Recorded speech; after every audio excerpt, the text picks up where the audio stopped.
Assalamualaikum warahmatullahi wabarakatuh.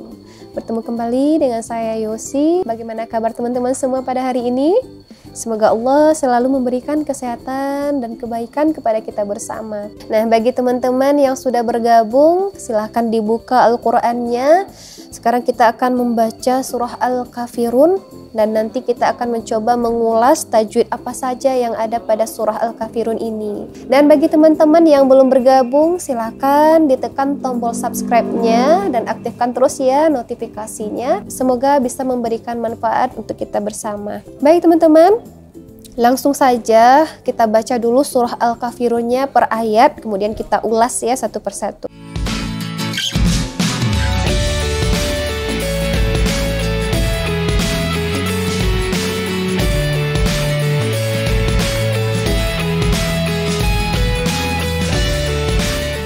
A'udzu billahi minasy syaithanir rajim.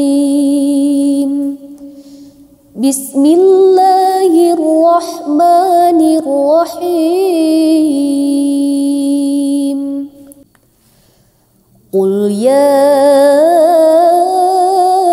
ayyuhal kafirun. Qul ya itu disebut dengan mad jaiz munfasil. Apa itu mad jaiz munfasil? Ya, mad jaiz munfasil itu ditandai dengan ada tanda bendera ya. Di sana kita mesti membacanya sepanjang bisa 2 alif dan bisa 3 alif. 2 alif ini sama dengan 4 harokat, 3 alif bisa 6 harokat ya. Silakan teman-teman pilih ya. Ciri-cirinya ada selendang, kemudian setelah huruf hijaiyahnya ada huruf atau ada huruf hamzah atau alif ya. Nah, jadi dipanjangkan, kita pilih saja ya 3 alif 6 harokat gitu. Jadi ya ayyuhal. Ayyuhal itu hal itu disebut dengan alif lam qamariyah. Alif lam yang dapat dibaca. Kenapa bisa dibaca Kak? Karena lamnya ada tanda sukun ya. Ada tanda sukun, jadi dibaca lanya hal gitu ya. Kemudian kafirun, ka. Nah, itu mad tabi'i. Nah, ciri-ciri mad tabi'i itu ketika huruf hijaiyahnya bertemu dengan hamzah atau alif, kemudian kasrah bertemu dengan ya mati, kemudian dhammah bertemu dengan waw sukun. Nah, itu harus dipanjangkan 1 alif atau 2 harokat, 2 ketukan. Jadi bacanya ka gitu. Firun itu disebut dengan mad arid lis sukun. Apa itu mad arid lis sukun Kak? Yaitu mad tabi'i yang berada di akhir ayat atau waqaf. Jadi harus dipanjangkan gitu ya. Bisa 2 alif, bisa 3 alif ya. Silakan dipilih dengan syarat harus konsisten ke ayat-ayat berikutnya gitu. Kemudian ayat kedua. La a'budu ma ta'budun.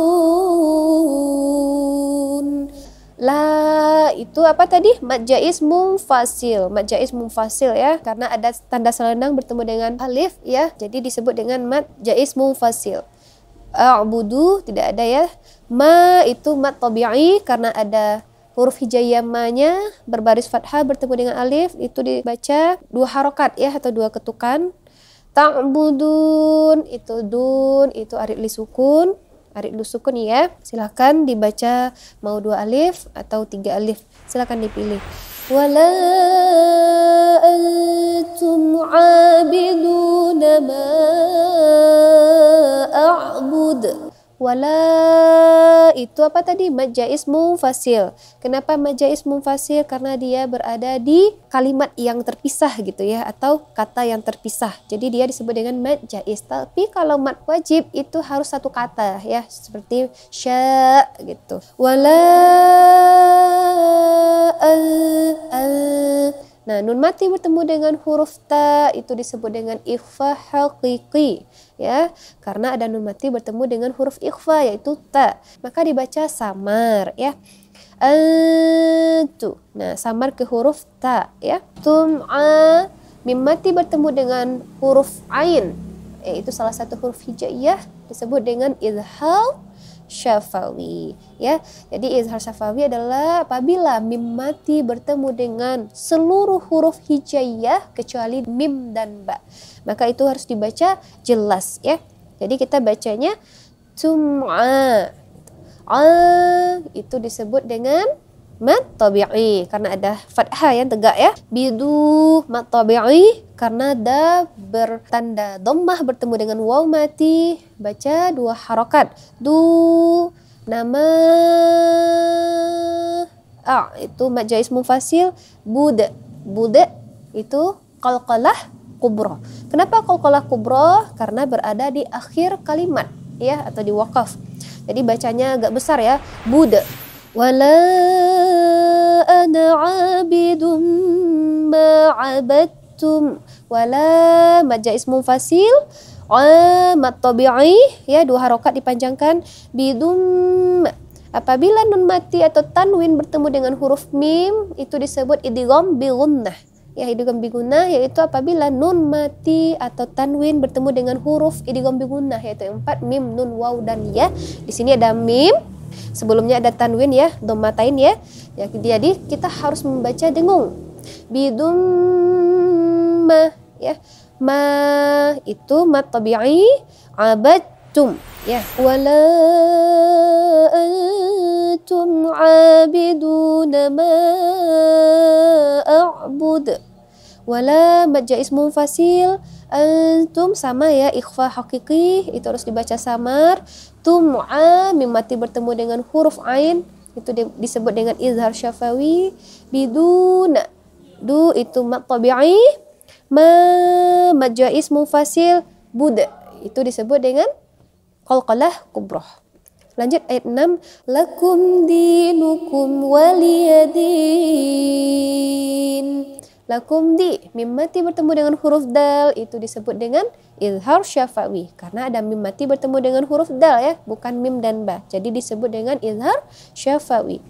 Di itu disebut dengan mad tabi'i, harus dibaca 2 harakat atau 1 alif. Di gitu ya. Nukum kumwa itu disebut dengan izhar syafawi karena ada mim mati bertemu dengan huruf wa, tidak huruf mim atau ba ya. Jadi disebut dengan izhar syafawi.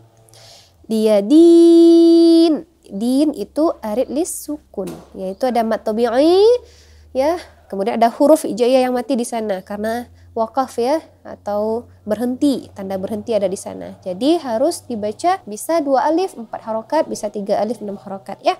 Sekarang kita baca secara bersama-sama ya. A'udzu billahi minasy syaithanir rajim.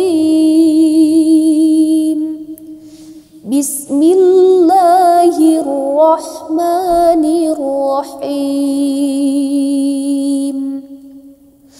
Qul ya ayyuhal kafirun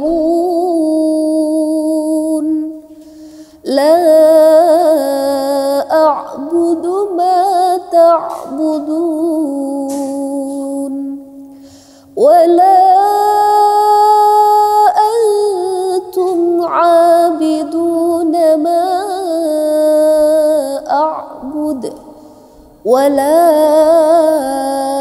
ana 'abidun ma 'abadtum wa la antum 'abiduna ma a'bud lakum dinukum waliyadin. Shadaqallahul azim. Baik teman-teman, sampai di sini dulu belajar tajwid kita, yaitu kita sudah mencoba mengulas tajwid apa saja yang ada pada surah Al-Kafirun. Mudah-mudahan nanti kita bisa melanjutkan ke surah berikutnya.